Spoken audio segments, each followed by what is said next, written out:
The landscape of modern celebrity culture is a shifting, unpredictable terrain where the lines between personal identity, institutional heritage, and global commerce have become permanently blurred. In an era dominated by instantaneous digital feedback, the world watches with unprecedented intensity whenever individuals who once occupied the inner sanctum of historic power attempt to forge entirely new paths in the public eye.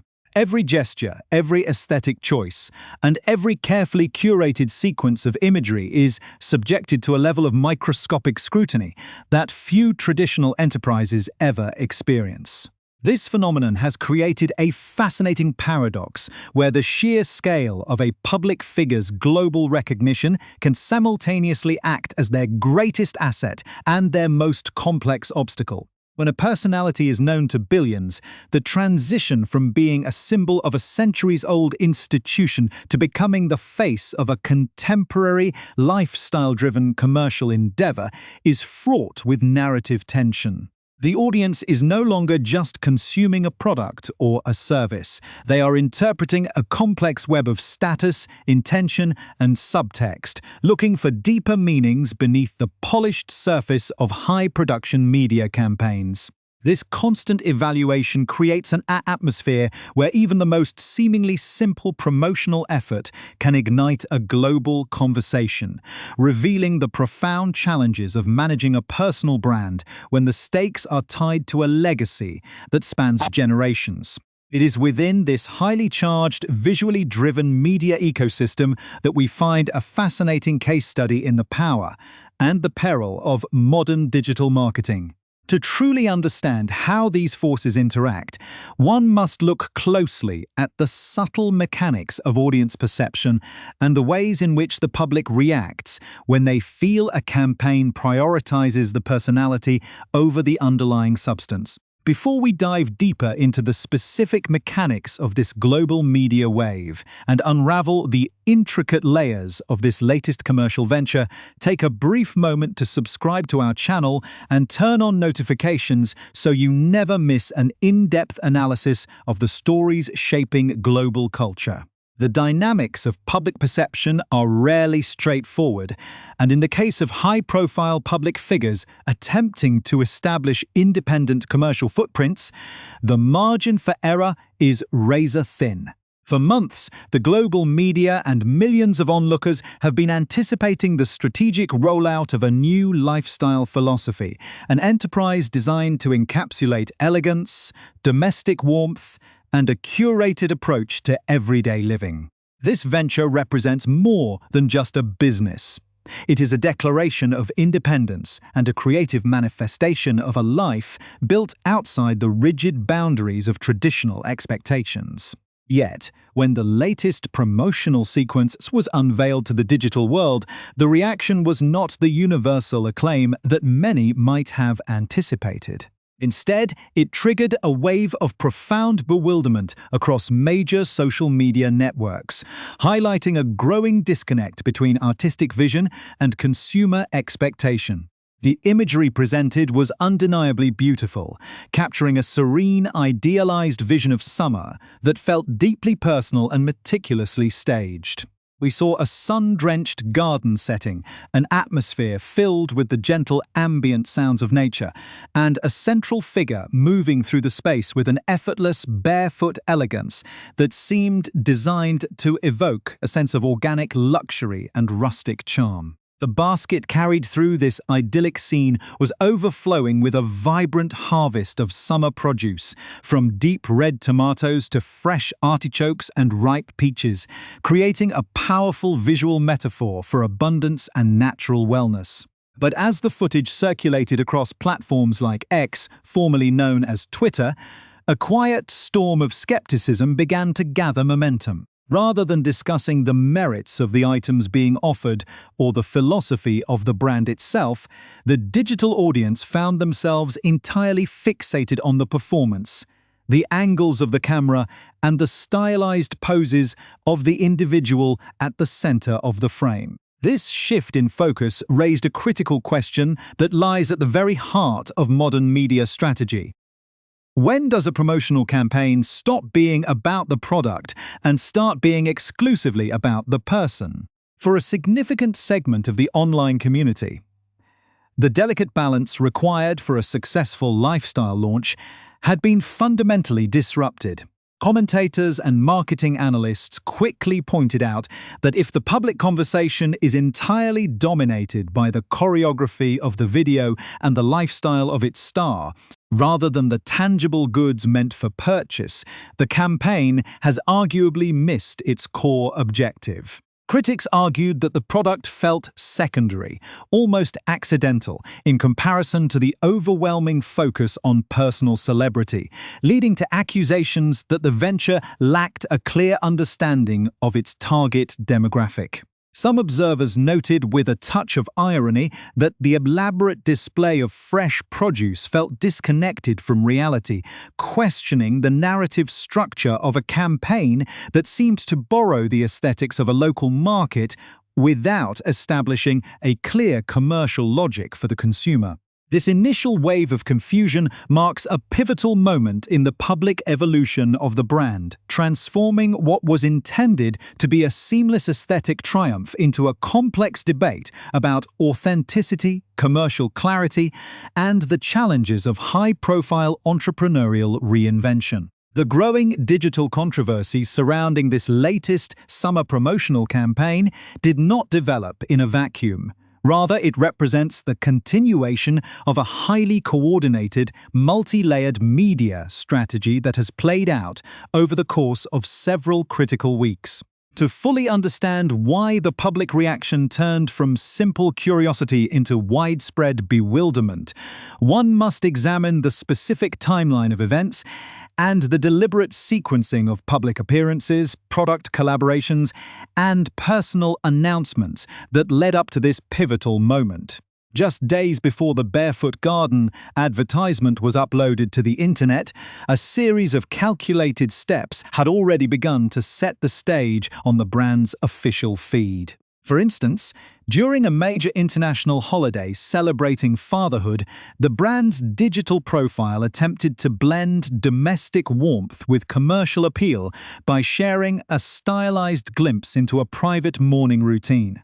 The imagery showcased a seemingly idyllic breakfast scene featuring a single piece of artisanal toast, neatly coated with one of the brand's signature berry fruit spreads, accompanied by a freshly poured glass of bright orange juice and a rustic whole orange resting casually on the table. This initial digital vignette was clearly intended to establish a direct, emotional connection between everyday family milestones and the premium consumer goods being offered by the company. However, instead of building a solid foundation of commercial enthusiasm, this specific sequencing only served to heighten the scrutiny when the more elaborate video advertisement was released shortly thereafter. When the main promotional film finally debuted, the juxtaposition between the simple breakfast spread and the ultra-glamorous, highly produced nature of the new footage became a central point of contention for thousands of online observers. The visual narrative of the Duchess of Sussex walking barefoot through her immaculate Montecito estate while carrying a straw basket brimming with perfectly arranged apples, artichokes, peaches, and tomatoes was viewed by many not as an authentic representation of a lifestyle, but as an overtly choreographed performance where the consumer goods were completely overshadowed by the sheer gravity of royal celebrity. On major public forums, particularly X, the critique turned remarkably sharp as marketing professionals and everyday consumers alike began parsing every single frame of the footage.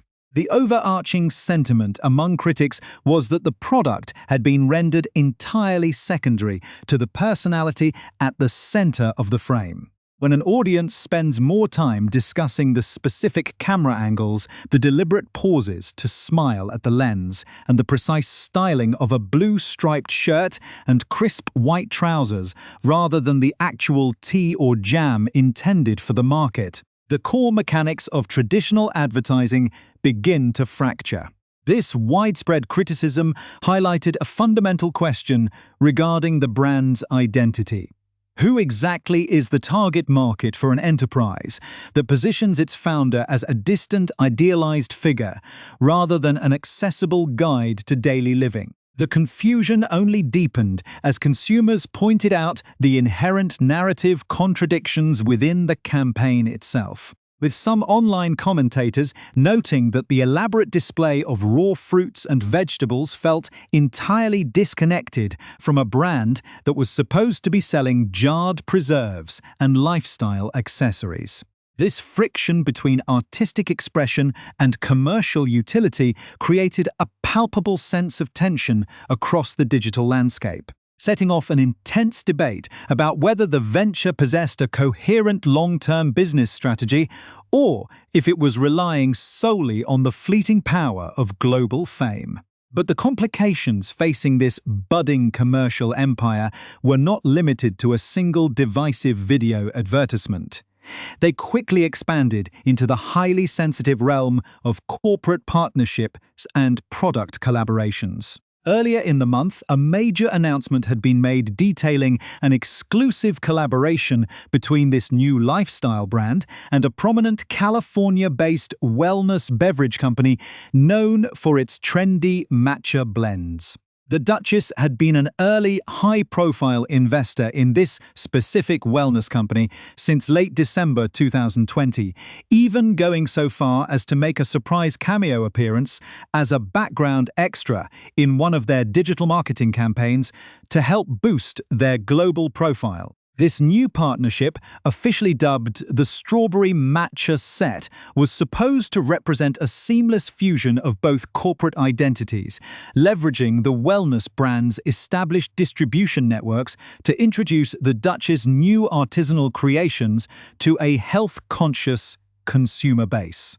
Instead of a triumphant market debut, however, the collaboration almost immediately suffered a profoundly awkward and highly publicized public relations blunder, as enthusiastic shoppers and eagle-eyed digital commentators began exploring the official promotional materials and digital recipes distributed by the wellness brand to celebrate the launch.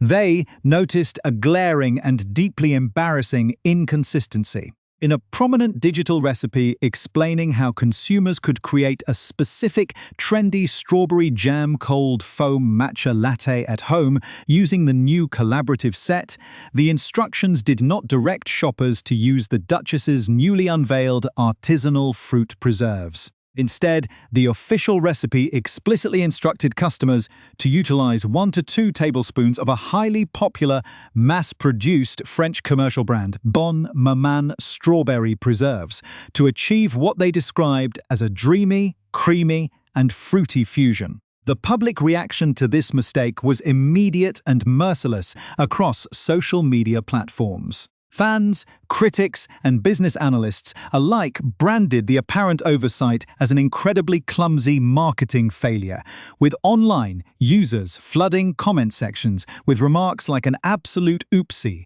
and pointing out the deep irony that a campaign designed to launch a premium, independent jamline was actively directing its own target audience to buy a standard supermarket competitor instead. The fact that the recipe remained uncorrected on official channels for a significant period only added fuel to the fire, amplifying the narrative that the entire business venture was suffering from a lack of cohesive management and attention to detail. This series of operational missteps transformed what should have been a period of celebration into a high-stakes crisis of brand credibility, leaving the public increasingly cynical about the operational readiness of the enterprise.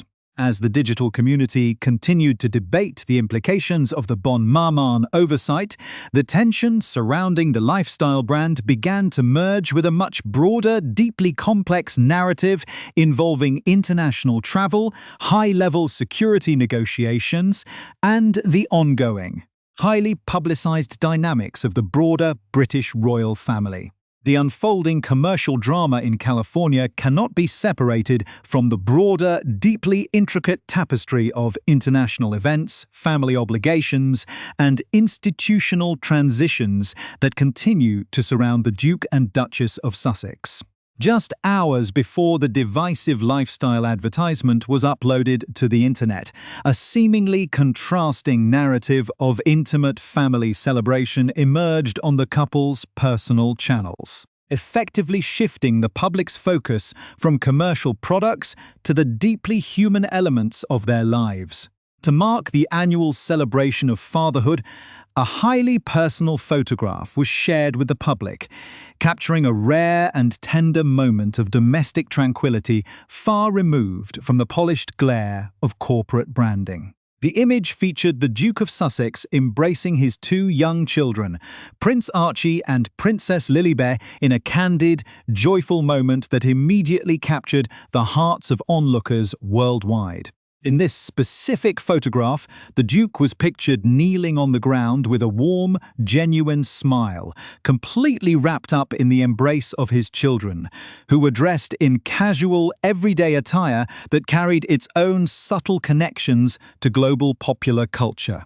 Princess Lilibet was seen wearing simple white shorts paired with a functional, child-friendly gold-bug backpack featuring a playful giraffe design, while Prince Archie was kitted out in an England sports print t-shirt from the accessible fashion brand Zara. This deliberate choice of clothing resonated deeply with observers, signaling a desire to balance their extraordinary global status with a sense of normal, grounded childhood. The accompanying caption, which read that they are all so incredibly lucky to have him and wished a happy Father's Day to their one and only, added a powerful layer of emotional resonance to the public narrative.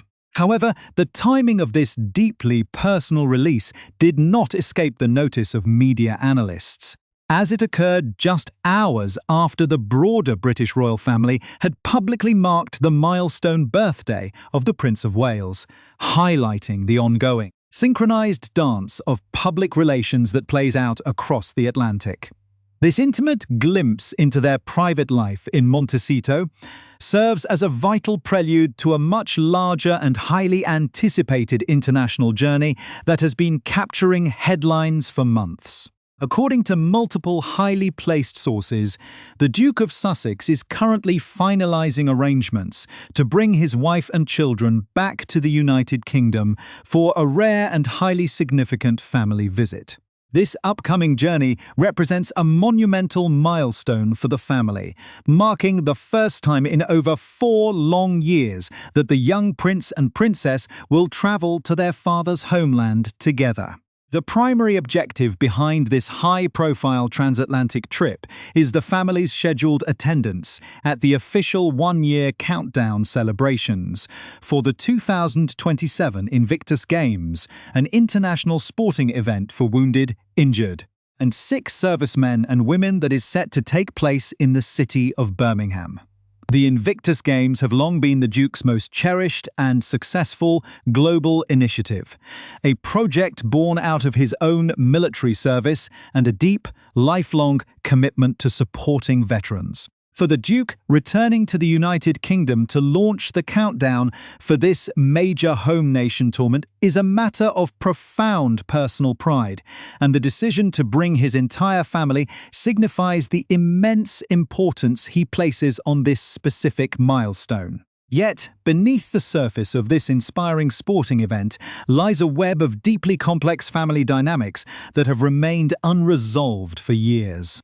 The upcoming visit will mark the first time that Prince Archie and Princess Lilibet will have the opportunity to see their grandfather, King Charles III, in person since their last brief trip to the United Kingdom in June 2022, which occurred during the historic Platinum Jubilee celebrations of the late Queen Elizabeth II. In the years that have followed that historic summer, the children have grown up thousands of miles away in California, largely isolated from their extended paternal family, making this impending reunion a matter of intense public and historical interest. For the Duchess of Sussex, this trip represents an even more significant personal step, as she has not made a prolonged, formal visit to the United Kingdom since the solemn state funeral of the late monarch in September 2022, outside of occasional brief transit stopovers at London airports while travelling to international destinations. The logistical and emotional preparation for such a monumental journey has been a subject of intense, behind-the-scenes negotiations for months, particularly regarding the highly sensitive issue of security arrangements. The Duke of Sussex has been locked in a protracted, complex dialogue regarding the official security provisions his family is entitled to receive while on British soil, a matter that has heavily influenced their travel decisions over the last several years. Reports indicate that the Duke is now satisfied with the specific, highly coordinated security protocols put in place for this mid-July visit, providing him with the reassurance necessary to plan for his young children to make the long journey across the Atlantic. This breakthrough comes after a long period of uncertainty during which the prince had seen his father just twice over the span of 2 years, emphasizing the deep physical and emotional distance that has characterized the family's recent history. The intersection of these two distinct narratives, the launch of an independent California-based lifestyle brand, and a highly symbolic return to the institutional heart of the United Kingdom, reveals the profound duality that defines the modern existence of the Sussexes. On one hand, they are striving to build a contemporary, self-sustaining commercial empire that reflects their personal values, creative freedom, and independent vision. On the other hand, they remain inextricably linked to the history, the duties, and the complex interpersonal relationships of a centuries-old global institution. The challenges they face in both arenas are remarkably similar, requiring a delicate balance between public expectation, personal authenticity, and strategic clarity. Whether navigating the awkward marketing blunders of a global product launch or the high-stakes logistics of an international family reunion, every single move they make is destined to be analyzed by millions of people around the globe. As the summer progresses and the date of the Birmingham countdown approaches, the world will undoubtedly